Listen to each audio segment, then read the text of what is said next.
Hey Wifflers, it's Tony Wagner here. I play for the Oakland Bombers on the GSWL NorCal region. Some people have been asking me to make a video of like a tutorial pitching kind of stuff, so I figured the best way to start is to start with the scuff pattern for the wiffle ball. Pretty important. You can buy a pack of balls right out of the package and try to throw some of these pitches, they don't work. Some people use sandpaper. That's what I originally started with. You hit them on the asphalt, stuff like that. Everybody has their own way. The way that I found out in the league that they scuff it is they use a kitchen knife. On the bottom half of the ball, there's these lines that start from the very bottom and go down right in between the holes, all the way around. The other key part is on the top half, there's this checkerboard pattern. Okay, and it's the best perfect square you can get, the better. Okay, and real thin boxes, you want them real close. The more you get, the better. What you want to be careful though is sometimes you don't want it too close to the holes, because then the ball will crack when you're playing. Over time, balls will break and they'll crack. So make sure that when you're doing a cross pattern on there that it's not too close to the holes. I mean, close is okay, but the balls crack. I've had a couple balls crack that were fairly new and the balls were just hit hard. This is what they use in the league. I see a lot of people using it. The balls break really hard, like really good break curve balls. You got screwballs. Every pitch works with this ball too. This specific scuff pattern works really well, and I've just now adopted to it myself. So this is the very first key point in getting your pitches to do what you want them to do. I know a lot of people have been wanting me to do a tutorial video on wiffle ball pitching, so here we are. Myself, Tony Wagner, and then Kevin Densmore from the Oakland Bombers, the GSWL region of California. So here we are today. We're going to throw a good array of pitches. We got slider, drop ball, screwball. We pitch from 48 feet to the zone. You can see we pitch from right here, 48 feet. Official strike zones 27 inches by 24 wide. You know, give or take, the backstop might be a little off, but it's 8 feet by 10 feet is what they use in the league. And yeah, so we're gonna try to throw some pitches. Left-hand grip for the screwball. What I had to do is I have the holes on the right side of me for a left hand. So for a right-hander, it's going to be just the opposite. Holes are on the other side, to the left. Okay. And what you do is you just get a nice solid grip all the way around. I sometimes like to grip my finger right on the ridge. Okay. So a nice half circle. And when I release, the release is going to be a high release. Okay. Almost like a high 3/4 release.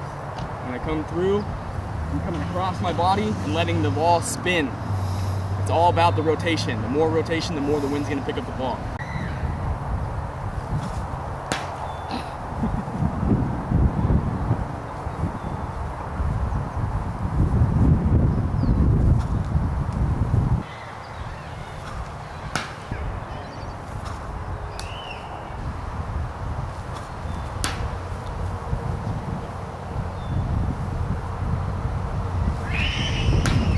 Alright, now that you've seen the pitch, we're going to do batter's point of view. This is from a right-handed batter's point of view against a left-handed screwball.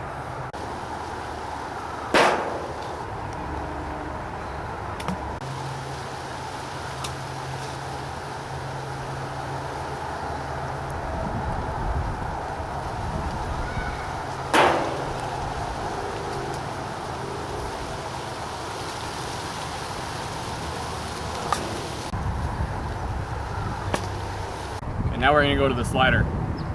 Pretty much the first pitch in anybody's arsenal is a slider.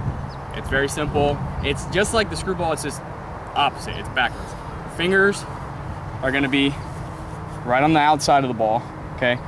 You know, I rest my ring finger in the middle. My thumb is about, you know, midway, okay? It's just on the outside. You don't want them over, you want them right on the outside of the ball. You can even get, I like to get a grip sometimes so I can whip that ball down real hard. Slide it. So now you're gonna see Kevin Densmore throw it. He's right-handed. It's just gonna be the opposite, okay? Coming down and letting it release, okay? As a left-hander, it's the other way. It's just opposite side grip. Same thing with the release. Now for this, you want a very long outside release, okay? Very high release, and then you bring your arm down. On the slider, it's naturally rising. You know, you're gonna have to get adjustment, but what it should do is it should break real wide. And if you get any good at it, it could even come up some. Okay, so you're gonna see right-handed Kevin Densmore at this pitch.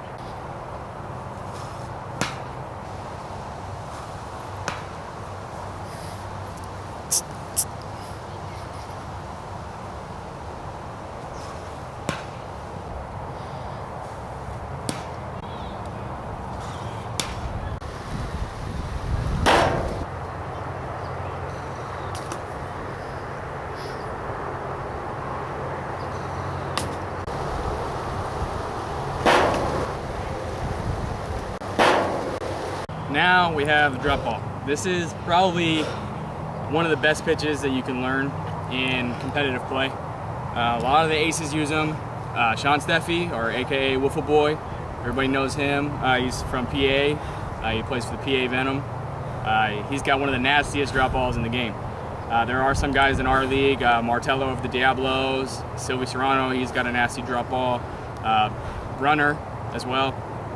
So this is a great pitch to learn. A lot of aces use it. Same grip as a screwball, really cool. It's just the half circle on the base of the ball, below the holes. Now the thing about this pitch and what makes it so hard is it's a sidearm release. So when you go to release it, you kind of have to get your tilt right.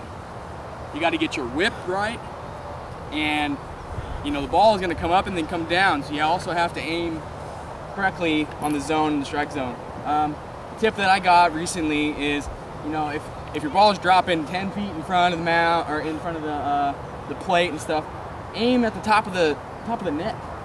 You know, I don't know how many times I've thrown the ball and it's just dying short. So shoot, aim higher. And if it's going too high or something like that, you know, aim lower. A lot of guys, they'll sometimes even get a mean little bite curve on that. And that's just all because of your tilt.